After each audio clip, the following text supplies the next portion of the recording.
오늘 우리에게 주신 말씀은 에스라서 말씀인데요. 1장 1절에서 6절까지의 말씀입니다. 오늘은 우리 주일학교 아이들도 여기서 함께 통합으로 예배를 드리게 되는데요. 하나님 말씀 함께 같이 나눌 수 있으면 좋겠습니다. 에스라 1장 1절에서 6절까지의 말씀 우리 한 절씩 기도하시고 마지막 절 합독하시겠습니다. 1장 1절입니다. 바사왕 고레스 원년에 여호와께서 예레미야의 입을 통하여 하신 말씀을 이루게 하시려고 바사왕 고레스의 마음을 감동시키심에 그가 온 나라에 공포도 하고 조소도 내려 이르되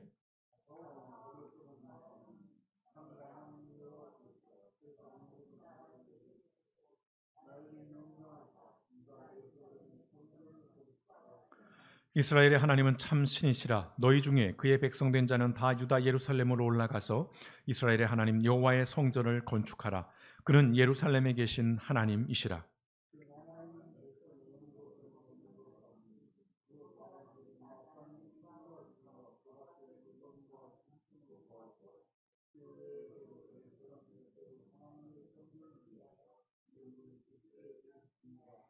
이에 유다와 베냐민 족장들과 제사장들과 레위 사람들과 그 마음이 하나님께 감동을 받고 올라가서 예루살렘의 여호와의 성전을 건축하고자 하는 자가 다 일어나니 그 사면 사람들이 은그릇과 금과 물품들과 짐승과 보물로 돕고 그 외에도 예물을 기쁘게 드렸더라. 아멘. 고맙고 감사하신 아버지 하나님, 연일 계속되는 무더위 속에서도 또 우리가 지치지 아니하고 또 하나님 앞에 이렇게 은혜 가운데 예배할 수 있게 하시니 감사합니다.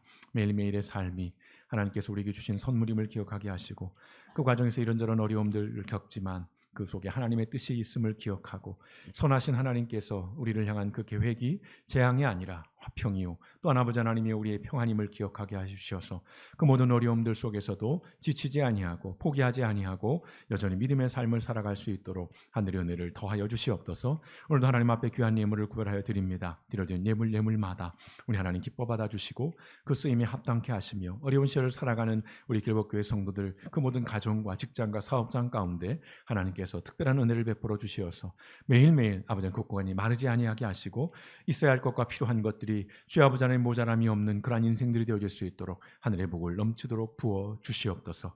오늘도 하나님 말씀을 묵상합니다. 주신 말씀을 통해서 그 지나간 나라의 역사를 통해서 오늘 우리의 현실을 바라보고 또한 오늘 우리의 역사는 어떠한가를 살피며 하나님의 그 역사를 주관하시는 은혜를 기억하고 그 일하심을 우리가 다시 한번 하나님 앞에 고백하는 복된 시간 될 수 있도록 묵상 가운데 우리와 함께하여 주시옵소서. 모든 말씀 을권하신 예수님의 이름으로 감사하며 기도드렸습니다. 아멘. 이 시간은 잠시 묵상하는 시간 갖도록 하겠습니다. 지난 8월 15일 무슨 날이었는지는 다 기억하시겠죠? 광복절이었습니다. 오늘 좀 역사 이야기를 좀 시작을 하려고 하는데요. 1945년 우리의 교육을 한번 더듬어 보시죠. 1945년 8월 15일 일본 제국주의 우리가 줄여서 일제라고 부르죠. 패망을 하게 됩니다. 그 직접적인 원인은 요즘 그 영화로 인해서 많은 분들이 좀 관심을 갖고 있는데요. 원자폭탄 이야기입니다. 8월 6일 히로시마 또 8월 9일 나가사키에 한 발씩 투하된 그 원자폭탄으로 인해서 일본이 항복을 하게 되지요. 그래서 그 일본 제국주의가 패망을 하게 됩니다. 그날로부터 우리는 바로 그 식민 지배로부터 해방이 되게 되는데요. 그것을 기념하는 그런 날이기도 하고 1948년 8월 15일 무슨 역사적인 일이 있었죠? 대한민국 정부가 수립된 것을 경축하는 그런 기념일로서 8월 15일 이 광복절이 제정이 됩니다. 좀 더 구체적인 역사를 보시면 1949년 10월 1일에 국경일에 관한 법률이 제정이 되면서 이 광복절이 국경일로 지정이 됩니다. 그래서 올해로 이제 78주년이 되는 해인데요. 참고로 3월 3일절 그리고 제헌절 또 개천절 한글날과 함께 대한민국 5대 국경일로 지정이 되어 있습니다. 상식적으로 우리가 다시 좀 알면 좋을 것 같아요. 대한민국의 5대 국경일. 한자로 보자면 광복이라고 하는 것은 빛을 되찾다라는 그런 뜻을 가지고 있습니다. 그리고 광복절은 사전적으로는 우리나라가 일본으로부터 해방되어 나라와 주권을 다시 찾은 날을 기념하는 국경일이라고 정의를 합니다. 다시 한번 말씀드립니다. 우리나라가 일본으로부터 해방되어 나라와 주권을 다시 찾은 날을 기념하는 국경일이 광복절입니다. 우리에게만 이런 광복의 역사가 있는 것은 아니죠. 세계 많은 나라들이 특별히 1940년대 제국주의에 의해서 식민 지배를 받던 그런 나라들, 민족들이 여기저기 많이 독립을 했습니다. 특별히 이스라엘 민족에게도 그런 독립의 역사가 있는데요. 오늘 제가 말씀드리는 포인트는 어떤 근현대사 속에서의 이스라엘의 독립이 아니라 성경 속에 등장하는 이스라엘의 광복절에 관한 이야기를 하려는 것입니다. 성경에 등장하는 첫 번째 광복은 우리가 아는 것처럼 출애굽 사건입니다. 하나님께서 무려 430년 동안 이집트의 압제로 식민 지배라고 표현을 할까요? 노예로 생활을 하던, 그래서 이런저런 고통을 받던 그 이스라엘 백성들, 이스라엘 민족을 해방시켜 주십니다. 그것이 출애굽 사건인데요. 그때의 지도자는 모세였습니다. 오늘 우리가 묵상하신 이 에스라서 말씀은 이스라엘의 두 번째 출애굽의 역사를 기록하고 있습니다. 첫 번째 출애굽과는 시간적으로는 대략 1000년이라고 하는 그런 시간의 간격이 있습니다. 흔히 이 에스라서를 출애굽 두 번째 출애굽이라고 기록을 하고, 이것은 다른 의미로 말하면 두 번째 이스라엘의 광복의 역사라고 말씀드릴 수 있을 것 같습니다. 자, 바벨론이라고 하는 제국이 일어났다가 100년도 채 되지 않아서 페르시아에 의해서 멸망당합니다. 그리고 이제 패권을 잡은 게 페르시아입니다. 그 페르시아 제국의 고레스 왕이 즉위를 하고 이제 원년에 식민 국가에 대해서 이제 포용 정책을 시행하게 되는데, 그 정책의 일환으로 하나의 칙령 조서를 발표합니다. 오늘 우리가 묵상한 말씀 가운데 등장하는 이야기인데요. 그것은 뭐냐면 이스라엘 백성들에게, 이스라엘 민족에게 너희들이 이제 고토로 돌아가도 된다, 고국으로 돌아가라 라고 하는 명령을 내려요. 특별히 어떤 명령을 더합니까? 그냥 너희 나라로 가라는 명령이 아니라 가서 성전을 건축하라 라고 하는 명령을 내려요.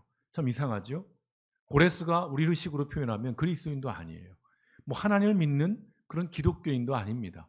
그런데 이스라엘 백성들을 해방시켜 주면서 물자까지 지원해 주면서 성전을 건축하라고 하는 그런 명령을 내린다는 것이죠.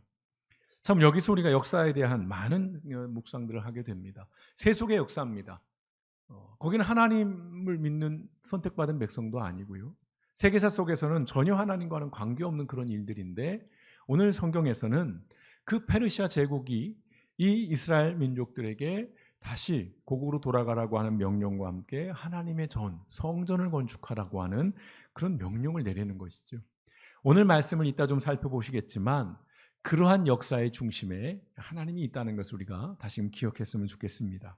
자, 일단 이 칙령에 따라서 기원전 538년에 대략 한 5만 명이 좀 미처 되지 않는 인원입니다만 유대인들이 예루살렘으로 귀환을 합니다. 죄송합니다.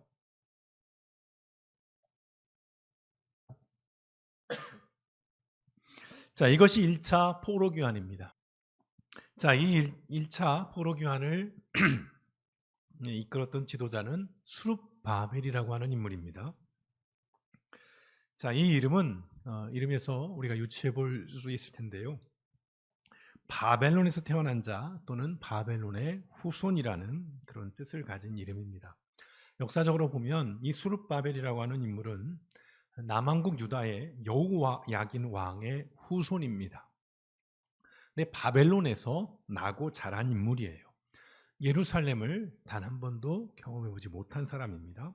그런데 후에 이 수룹바벨은 유대의 총독으로 임명이 되어서 그 성전을 재건하는 일을 주도하게 됩니다. 이것이 에스라서 1장에서 6장까지의 기록입니다. 그리고 이어지는 7장과 10장까지의 말씀은 이제 이스라엘의 2차 포로 귀환의 이야기가 등장을 하게 되는데요. 특별히 2차 포로 귀환과 함께 이스라엘 백성들의 영적 회복에 대한 그런 기록을 담고 있습니다. 이 두 번째 2차 포로 귀환을 이끌었던 지도자가 에스라입니다. 오늘 말씀의 이름으로도 등장을 하는데요. 자, 여러분 한번 생각해 보십시오. 해방이라는 것은 일단은 좋은 일이에요. 기쁜 일이죠. 어딘가 내가 갇혀 있다가 노예로 있다가 식민 지배를 받다가 풀려나는 거예요. 자유민이 되는 것입니다. 내 나라, 내 고향으로 돌아가는 것이에요. 내 집으로 돌아가는 것이에요. 좋은 일입니다. 그런데 한번 생각해 보시면 마냥 좋기만 한 것은 아니라는 것입니다. 매우 혼란스러운 그런 상황이고 그런 시대였다는 것이죠. 1, 2년 식민 지배를 받다가 풀려난 게 아니에요. 길게는 70년에서 짧게는 50년의 그런 식민 지배 가운데 해방이 된 거예요. 자, 우리나라도 그렇지만 이스라엘도 매우 혼란스러웠어요. 바벨론에서 이미 자리를 잡고 살아가고 있었단 말입니다. 아이들을 낳고 결혼해서 이제 내 직장을 갖고 비록 노예 신분이지만 그 안에서 일상을 살아가고 있었던 거예요. 거기서 나고 자란 사람들이 이제는 많은 그런 상황입니다. 그러니까 바벨론 패망 후에 페르시아 제국은 대단히 관대했어요. 그러니까 지내기에 어렵지 않은 환경이었다는 것입니다.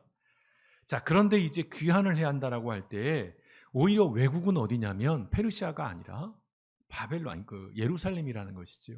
이스라엘의 외국과도 같은 타국과도 같은 그런 일이 되는 거예요. 누군가에게는 분명 귀환이에요. 예루살렘에 살았던 사람, 나이가 많겠죠. 그 연로한 사람들에게는 귀환이 되는 거예요. 고향으로 돌아가는 귀향이 되는 겁니다. 그런데 대부분의 사람들에게는 이것은 이민과도 같은 거예요. 타국으로 가는 것이고 전혀 다른 문화권으로 가는 것일 수 있다는 것입니다. 그럼에도 많은 이스라엘 백성들이 예루살렘으로 귀환하는 것을 선택을 해요. 그것은 그들이 그 바벨론의 포로하에 노예로 있을 때에도 여전히 그들의 신앙이 존재했고 특별히 그들의 신앙이 바르게 전수돼 왔다는 증거입니다. 다른 말씀으로는 그들이 바른 역사의식을 가지고 있었기 때문에 가능한 일이었다는 것입니다. 자, 왜 그럴까요? 오늘 말씀은 이렇게 시작이 되죠. 1장 1절 말씀입니다. 페르시아 왕 고레스가 왕이 오른 첫 해이다. 이제 즉위를 했습니다. 자, 그런데요. 어떻게 말씀하십니까? 주님께서는 예레미야를 시켜서 하신 말씀을 이루시려고 페르시아 왕 고레스의 마음을 감동시키셨다라고 합니다. 자, 그래서 고레스는 온 나라의 명령을 내리고 그것을 다음과 같이 조서로 써서 돌렸다라는 말씀으로 시작을 합니다. 오늘 이 말씀에서요, 예레미야를 시켜서 하신 말씀을 이루시려고 페르시아 왕 고레스의 마음을 감동시키셨다. 영어 성경에는 move라고 되어 있죠. 움직였다는 거예요. 하나님이 하신 겁니다.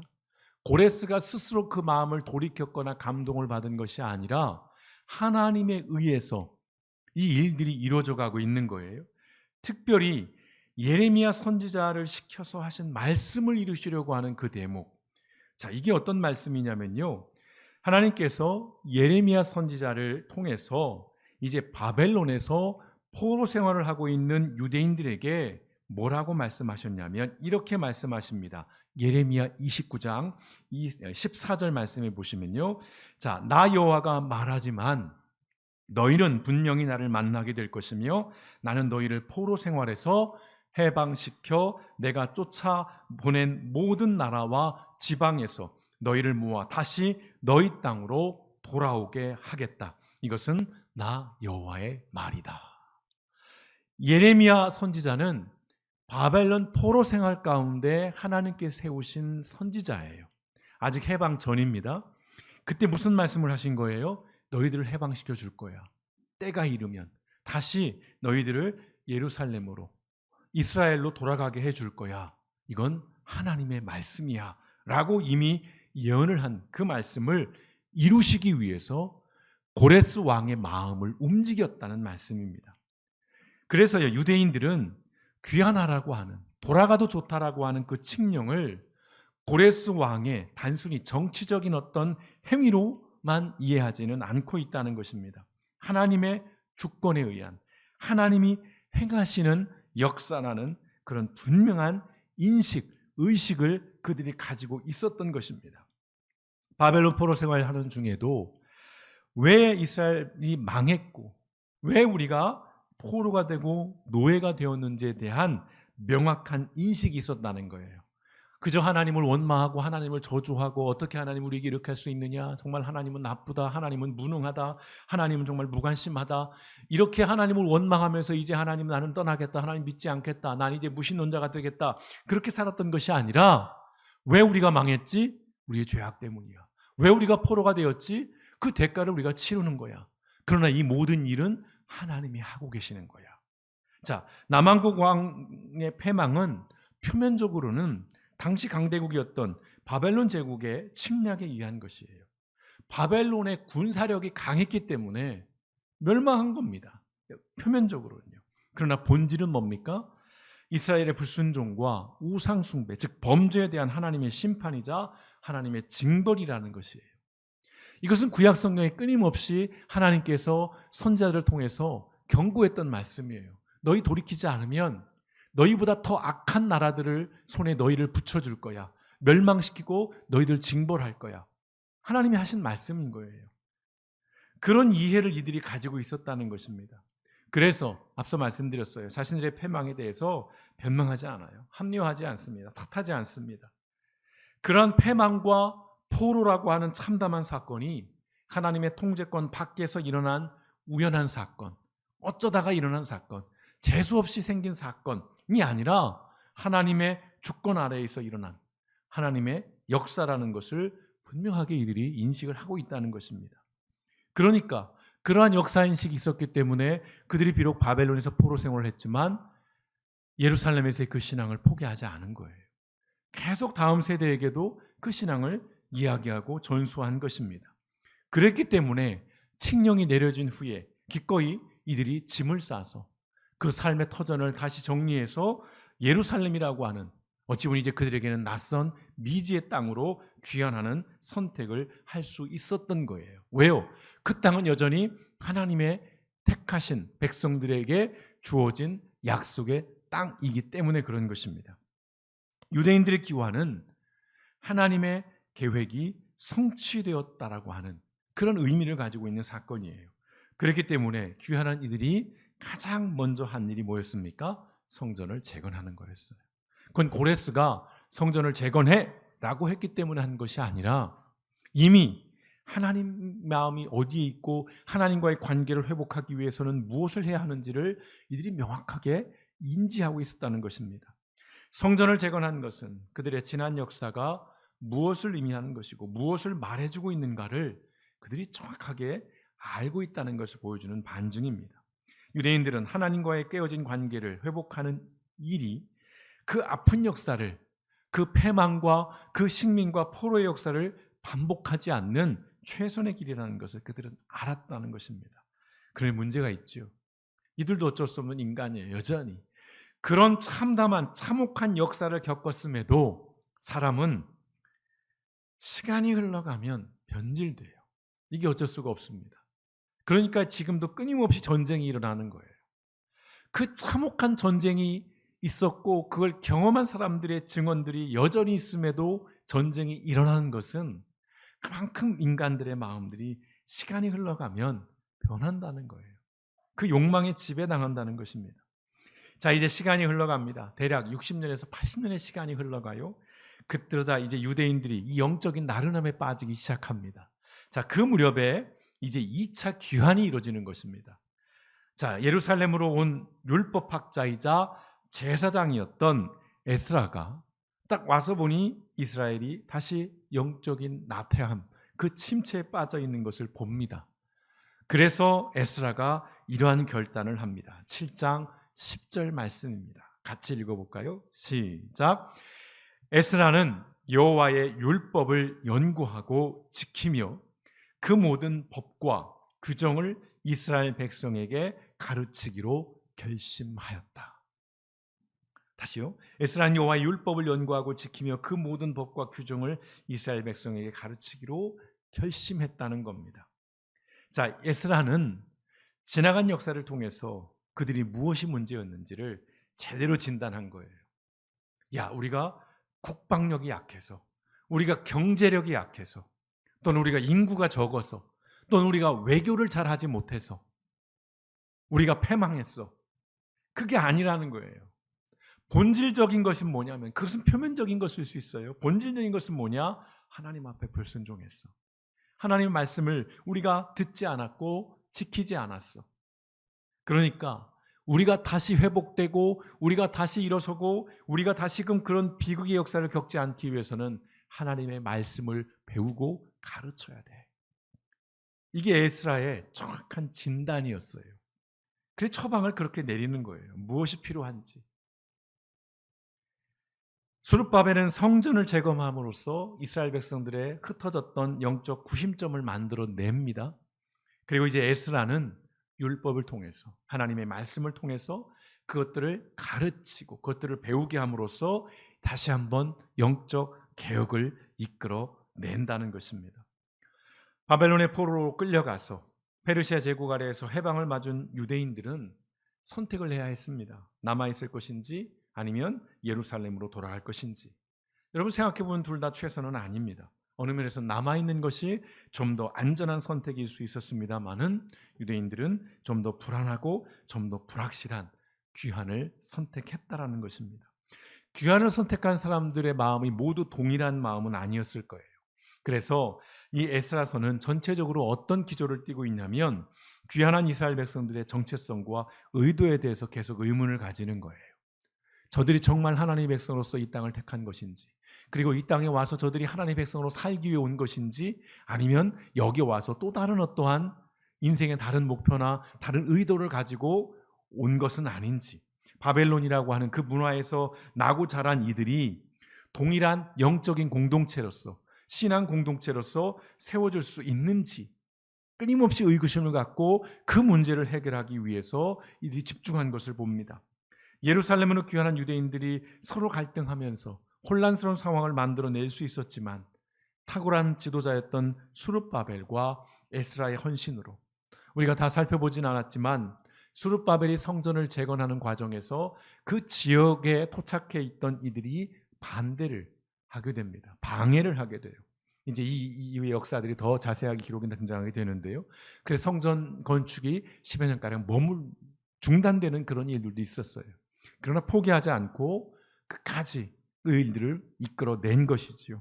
그러한 수룹바벨과 에스라의 헌신으로 이스라엘은 다시금 예배 공동체를 회복할 수 있었고 하나님의 백성이라는 분명한 정체성을 다시금 그들이 세워나갈 수 있었다는 것입니다.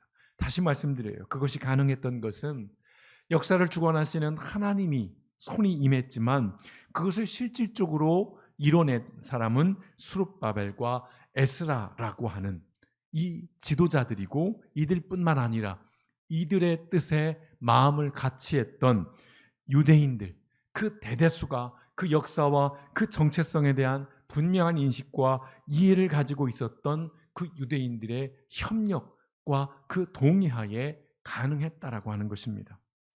또한 이 에스라 때에 비로소 성경이라는 것이 이스라엘 백성들의 중심이 됩니다. 이들의 공동체의 핵심으로 자리 잡아요. 그래서 이스라엘 백성들이 책의 백성으로 불리게 되는데 바로 이 시기부터입니다. 에스라 시대부터 이스라엘이 특별히 그 하나님의 말씀, 우리로 하면 이 성경을 아주 중요한 것으로 삼게 되는 그런 시기가 되는 것입니다. 다시 돌아갑니다. 1945년 8월 15일 우리나라는 해방의 기쁨을 누렸어요. 역사적인 자료를 보시면 온 사람들이 거리로 뛰쳐나와서 만세를 부릅니다. 그리고 너무나도 즐거워하고 너무나도 기뻐해요. 그런데 우리가 아는 것처럼 그 해방의 기쁨은 오래가지 않았습니다. 이른바 해방 정국은 극도의 혼란과 대립을 만들어냈어요. 한국전쟁이 일어나기 전까지 좌우로 갈라져서 우리는 극심한 갈등과 대치를 했습니다.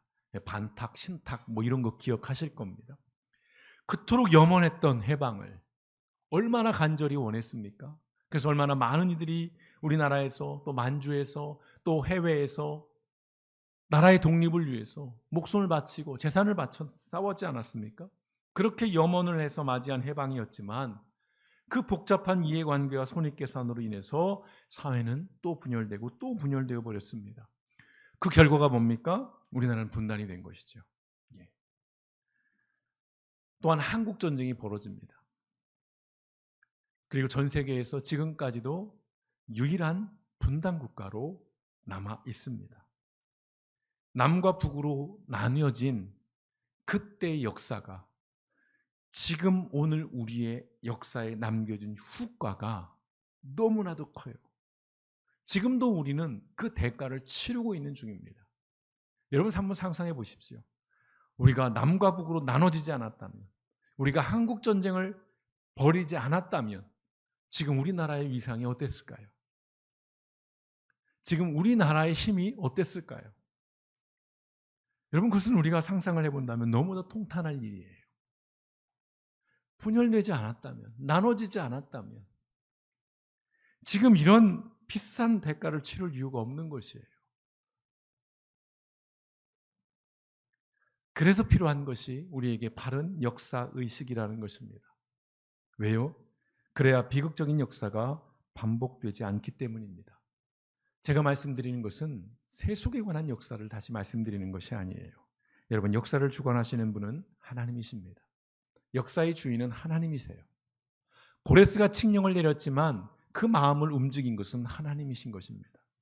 세상에서 여러 가지 일들이 벌어집니다. 단순히 그냥 세속의 역사로 우리는 그냥 무관하게 여길 수 있습니다. 그러나 그렇지 않습니다. 세상을 지으시고 만드신 그 하나님께서 여전히 지금도 이 세상의 역사를 이끌어가고 있다는 사실을 우리는 기억해야 돼요. 특별히 하나님께서 역사를 이끌어 가시는 방법은 자세하게 보면 이해가 되지 않지만 떨어져서 거대한 시각으로 바라보면 공의와 정의로서 역사를 주관하고 이끄시고 있다는 이 사실을 우리는 분명히 기억해야 할 것입니다. 해방을 맞은 유대인들에게 수룹바벨과 이 에스라와 같은 지도자가 있었던 것은 축복입니다. 그것은 하나님의 은혜인 것이죠.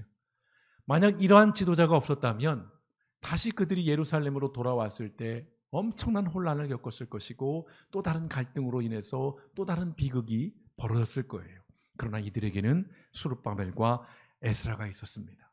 하나님 앞에 바로 서 있던, 하나님의 말씀을 두려워하고 그 말씀을 중요하게 여겼고 그 말씀을 가르치고 또 가르쳐야겠다라고 결단했던, 나라를 재건하기 위해서 가장 먼저 필요한 것이 성전이라는 것을 인식해서 그 어려운 가운데서도 그 많은 방해 속에서도 끝내 성전을 건축해냈던 그러한 지도자가 있었기에, 그리고 그 지도자와 함께한 이들이 있었기에 이스라엘은 재건될 수 있었다는 것입니다. 오늘 이 땅의 교회와 그리스도인들이 더더욱 수룹바벨과 이 에스라에 대한 묵상들이 필요한 시기입니다. 지난 광복절에 독립운동이 건국운동이라고 기념사에서 말씀하는 그런 지도자를 우리는 두고 있습니다. 그런 역사의식을 가진 지도자를 바라보면서 이 땅의 교회와 그리스도인들이 조금 더 깨어 있어야 할 때라는 그런 경각심, 두려움을 갖게 됩니다. 독립운동과 건국운동이 뭔 차이인데요? 그게 뭐 그렇게 중요한가요? 그거 별거 아니지 않습니까? 아니요, 그렇지가 않습니다. 바르게 역사를 이해하고 있고 인식하고 있지 않으면 그 비극의 역사를 우리는 또다시 반복할 수밖에 없다는 것입니다. 특별히 교회와 그리스도인들은 세상에 복음을 전하고 특별히 우리가 복음이 되어야 할 존재들이에요. 우리가 전하고 우리가 살아내야 할 그 복음은 뭡니까? 수없이 수백 번 말씀드렸어요.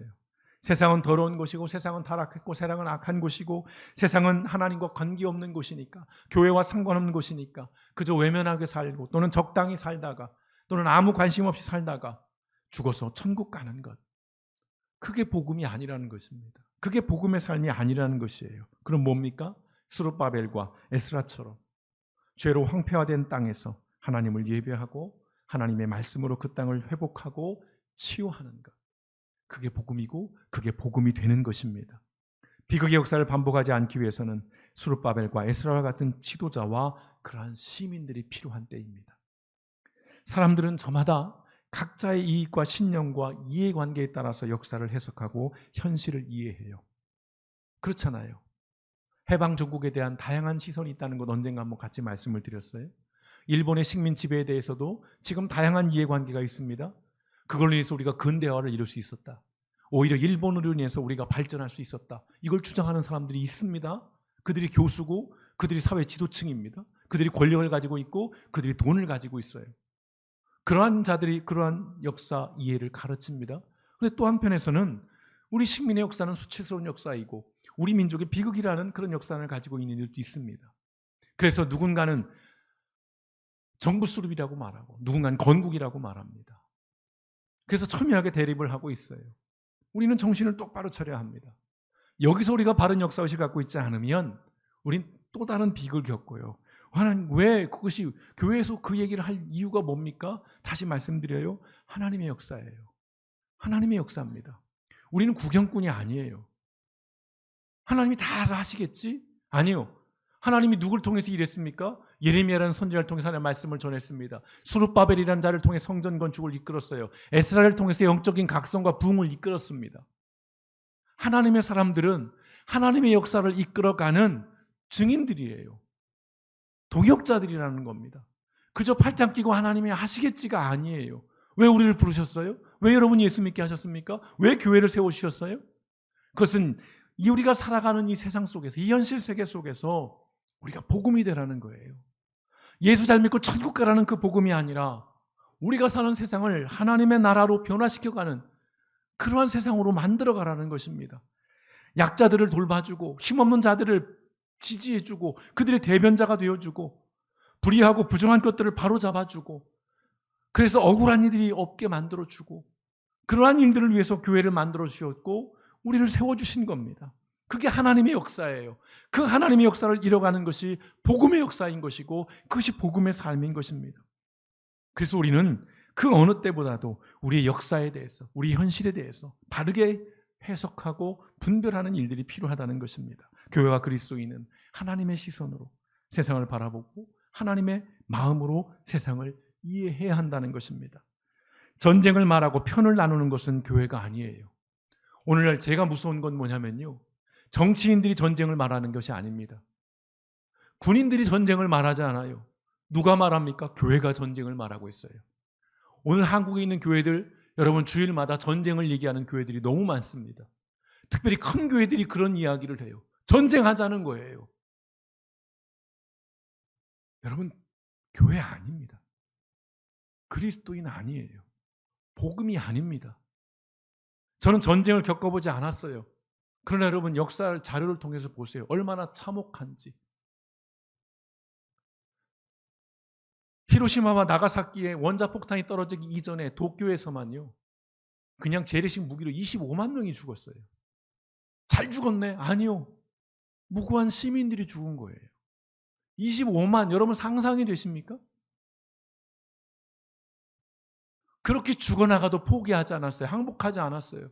그러니까 원자탄이 터진 거죠. 15만과 7만이 더 죽었어요. 그제서야 두 손 든 겁니다. 왜 죽어야 돼요? 여러분 전쟁은 일어나서는 안 되는 것입니다. 어떠한 일이 있어도. 그런데 교회가 목사들이 전쟁을 부추겨요. 북한하고 전쟁하재요. 거기 누가 나가는데요? 싸우러 누가 가는데요? 본인이 갈까요? 부자들이 갈까요? 그래서 이겼어요. 누구에게 줬습니까? 남는 게 뭐예요? 왜 그렇게 풀어갑니까? 역사를 통해서 우리가 받아야죠. 무엇보다 하나님의 일하심은 전쟁이 아닙니다. 아니 목사님 성경에 수없이 전쟁이 등장하잖아요. 말씀드렸잖아요. 그것은 인간의 죄악으로 인한 불가피한 일이었던 것이지 죄로 인해 발생한 것이지 하나님의 뜻이 아니라니까요. 하나님은 우리에게 재앙을 주시는 분이 아닙니다. 전쟁을 말하고 편을 나누는 것. 나와 뜻을 달리하면 다 공산주의자고 빨갱이고 이렇게 얘기하는 사람들. 하나님 뜻이 아닙니다. 우리가 살아가고 이 시대는 하나님의 시간이자 하나님의 역사의 일부분입니다. 여러분 이걸 잊으시면 안 돼요. 이 땅의 교회와 그리스도인은 자신이 살아가는 그 시대 속에서 저와 여러분 지금 2023년을 살아갑니다. 대한민국에 살아가고 있어요.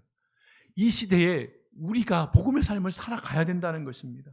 하나님의 역사를 우리가 만들어가는 일에 부르심을 받은 자들이라는 것입니다. 그러니까 방관할 수 없어요. 외면할 수 없는 것입니다. 세상에서 벌어지고 있는 일들을 우리가 눈 감을 수 없는 거예요. 교회와 무관하다고 말할 수 없는 겁니다. 지금 여러분이 서 있는 그 삶의 자리에서 수룹바벨과 에스라처럼 잃어버린 하나님의 역사를 되찾아가는 삶이 되시기를 주님의 이름으로 축원드립니다. 거창한 투사가 되라는 말씀이 결코 아니에요. 정말 엄청난 영웅이 되라는 말씀을 드리는 것이 아닙니다. 내가 살아가는 나의 삶의 자리에서부터 하나님의 뜻이 무엇인지, 하나님의 마음이 어디에 있는지, 하나님의 방법이 무엇인지, 하나님의 마음은 어떤 것인지를 헤아려 가면서 내가 그리스도인으로서 내가 살아내야 할 그 복음의 삶이 무엇인지를 끊임없이 고민하면서 내가 살아가는 내 삶의 자리에서 조금이라도 하나님의 뜻을 이뤄내는 그 삶을 위해서 애쓰고 수고하는 바로 그 삶, 그것이 하나님이 우리를 부르신 이유이고 우리에게 기대하는 삶이고 그것이 그 하나님의 역사에 우리가 증인으로서 동역자로서 동참하는 것입니다. 기억하십시오. 우리가 하나님의 역사의 증인이에요. 이것이 우리의 삶이 결코 작지 않은 증거입니다. 아유, 너는 소시민인데요. 난 아무런 영향력도 없는데요. 나는 그저 주부일 뿐이고, 나는 그저 셀러리맨일 뿐이고, 내가 뭐 할 수 있겠어요? 난 정치인도 아니고, 나는 권력도 없고, 나는 돈이 있는 것도 아니고. 하나님은 그런 자들을 통해서만 일하시는 것이 아니에요. 오늘 우리의 삶은 결코 작지 않습니다. 여러분이 스스로 말하는 나는 보잘것없는, 나는 평범한 삶이라는 그 삶이 결코 평범하지 않은 것은 그 삶이 하나님의 손에 들려있기 때문입니다. 우리를 통해서 전쟁을 막아낼 수 있어요. 여러분, 그런 한 사람 한 사람이 모아진다면 분열을 막아낼 수 있어요. 분쟁을 막아낼 수 있습니다. 또 다른 비극의 역사를 막아낼 수 있어요. 스룹바벨과 에스라가 그리고 수많은 하나님의 백성들이, 하나님의 사람들이 그러한 일들을 역사 속에서 이루어내왔습니다. 오늘 다시 한번 지난 역사를 복기해 보면서 오늘 에스라가 들려주고 있는 그 이야기가 우리에게 무엇을 말하는지를 다시 묵상하면서 여러분이 살아가는 그 삶의 자리에서 비극적인 역사가 아니라 하나님이 우리에게 주신 그 복음의 놀라운 축복의 역사가 하나하나 확장되어 가고 그것들이 확산되어 가는 그러한 삶 가운데 저와 여러분, 우리 길벗교의 모든 성도님들의 남은 삶이 그렇게 드려지시기를 주님의 이름으로 축원드립니다. 함께 기도하시겠습니다.